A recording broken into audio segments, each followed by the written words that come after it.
नमस्कार, मैं कोमल झा देश रोजाना के डिजिटल प्लेटफॉर्म पर स्वागत है आपका। आज के बुलेटिन में आज हम आपको बजट से जुड़े बड़े छोटे ऐलान बताएंगे, शेयर बाजार की ताजा खबरें और रोजमर्रा की जिंदगी पर असर डालने वाली अहम अपडेट से शुरू करते हैं।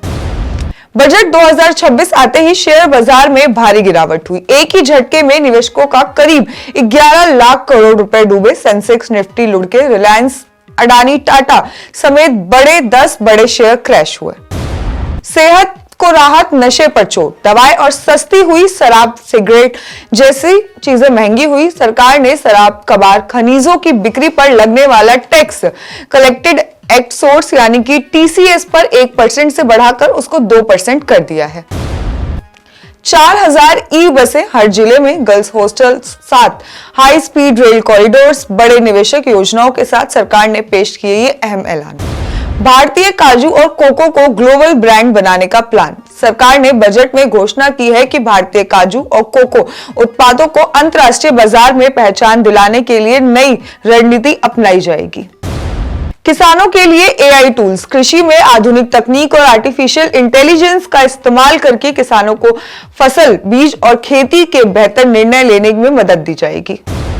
पशुपालन और डेयरी सेक्टर पर फोकस। बजट में पशुपालन, डेयरी और पोल्ट्री सेक्टर को बढ़ावा देने के लिए नई योजनाएं और निवेश की घोषणा की गई है। कच्चा चमड़ा जैसे जुड़े माल पर ड्यूटी कम हुई, जैसे कि जूते, बैग और लेदर प्रोडक्ट्स की कीमतों में गिरावट आने की उम्मीद है। मोबाइल फोन की बैटरी और जैसे कि इलेक्ट्रॉनिक्स के कुछ हिस्सों पर कस्टम ड्यूटी घटाई गई है, जिससे कि मोबाइल और उससे जुड़े सामानों का दाम कम हो सकता है। इन बदलावों से उपभोक्ताओं की इलेक्ट्रॉनिक गाड़ियां या फिर रोजमर्रा के सामान और फैशन उत्पादों में सस्ता विकल्प मिलने की उम्मीद है। चलिए अब जान लेते हैं हरियाणा में बजट 2026 का क्या असर रहा। वित्त मंत्री निर्मला सीतारमण ने संसद में केंद्रीय बजट 2026-27 पेश किया, जिसमें कि कुल बजट आकार 53.5 लाख करोड़ रुपए है। पूंजीगत व्यय की बात करें तो बढ़कर 12.2 लाख करोड़ रुपए तक पहुंचा। हरियाणा समेत राज्यों में इंफ्रा और विकास को बढ़ावा दिया गया। राज्य को अतिरिक्त 1.4 लाख करोड़ रुपए का कर हिस्सा दिया गया। हरियाणा को मजबूत वित्तीय सहयोग मिला। रेल, सड़क, आरटीएस, ईवी नेटवर्क्स, आईएमटी विस्तार जैसी इंफ्रा परियोजनाओं को बढ़ावा, रोजगार सृजन में मदद। हरियाणा में सेमीकंडक्टर मैन्युफैक्चरिंग और उसके साथ ही टेक्नोलॉजी हब को बढ़ावा दिया गया। एमएसएमई और स्टार्टअप पर जोर। कृषि और ग्रामीण विकास में फोकस, फसल विविधीकरण और पानी संरक्षण जैसे कि किसान की आय बढ़ाने वाले प्रोजेक्ट्स पर भी जोर दिया गया। AI skills development, medical tourism, carbon capture, container manufacturing जैसे कि सेक्टर में निवेश बढ़ा। बायोफार्मा और लाइफ साइंसेज में 10,000 करोड़ रुपए के नए इन्वेस्टमेंट देखे गए और जिससे कि स्वास्थ्य सेक्टर मजबूत हुआ। हरियाणा में राखीगढ़ बनेगा अंतर्राष्ट्रीय टूरिज्म हब। बजट में ऐलान किया गया। 15 आइकॉनिक पूर्व तात्विक स्थलों में शामिल राखीगढ़ को केंद्रीय बजट 2026 में देश के 15 प्रमुख ऐतिहासिक स्थलों में सूची में शामिल कर दिया गया है। टूरिज्म इंफ्रास्ट्रक्चर की बात करें तो वे बनाया जाएगा, जिसमें कि गाइड नियुक्त किए जाएंगे ताकि यहां आने वाले पर्यटक और छात्र आसानी से साइट का भ्रमण कर सके। रोहतक के पहरावर गांव में कैबिनेट मंत्री अरविंद शर्मा के सामने ही मंच पर भाजपा कार्यकर्ता आपस में भिड़ गए। मामले को नियंत्रण में लाने के लिए पुलिस बीच में बचाव के लिए पहुंची, जबकि दोनों पक्ष ने के बाद में झगड़े की बात खारिज कर दी। रोहतक में कपड़ा व्यापारी से 1 करोड़ रुपए की व्हाट्सएप पर फिरौती मांगी गई। झज्जर के व्यापारी सुंदर सांगवान को बदमाशों ने व्हाट्सएप पर कॉल करके 1 करोड़ रुपए की फिरौती देने की धमकी दी और 4 दिन का समय दिया।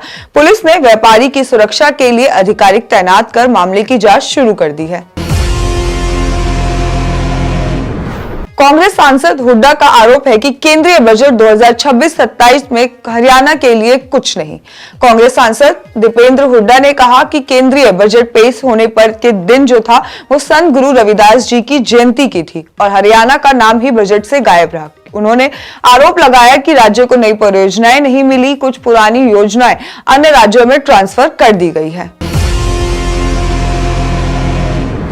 पैरोल पर राम रहीम ने किया पहला लाइव सत्संग, 11 जगहों पर कार्यक्रम। सच्चा सौदा प्रमुख गुरमीत राम रहीम सिंह ने पैरोल पर आने के बाद सिरसा, हिसार, कैथल, फतेहाबाद और पानीपत समेत 11 स्थानों पर अनुयायी से लाइव सत्संग किया। कार्यक्रम में उन्होंने नशा जैसी बुराइयों के खिलाफ प्रवचन दिया और अनुयायी को प्रेरित किया। बलागढ़ में 16 साल की नाबालिग ने बच्चे को जन्म दिया। बलागढ़ थाना क्षेत्र के नागरिक अस्पताल में 16 वर्षीय नाबालिग ने बच्चे को जन्म दिया। पुलिस ने उसके बयान के आधार पर युवक के खिलाफ शून्य प्राथमिकता दर्ज की गई है और इस मामले की आगे जांच के लिए बिहार के मुंगेर जिले भेजा गया है। अंबाला में कम्युनिटी सेंटर के पास युवक का शव, नशे की ओवरडोज की आशंका। जग्गी कॉलोनी के फेज 3 के कम्युनिटी सेंटर के पास 35 वर्षीय अनुराग राणा का शव मिला, जिसमें कि नशे को ओवरडोज की संभावना जताई जा रही है। पुलिस ने शव को जिला नागरिक अस्पताल भेजकर मामले की जांच शुरू कर दी है।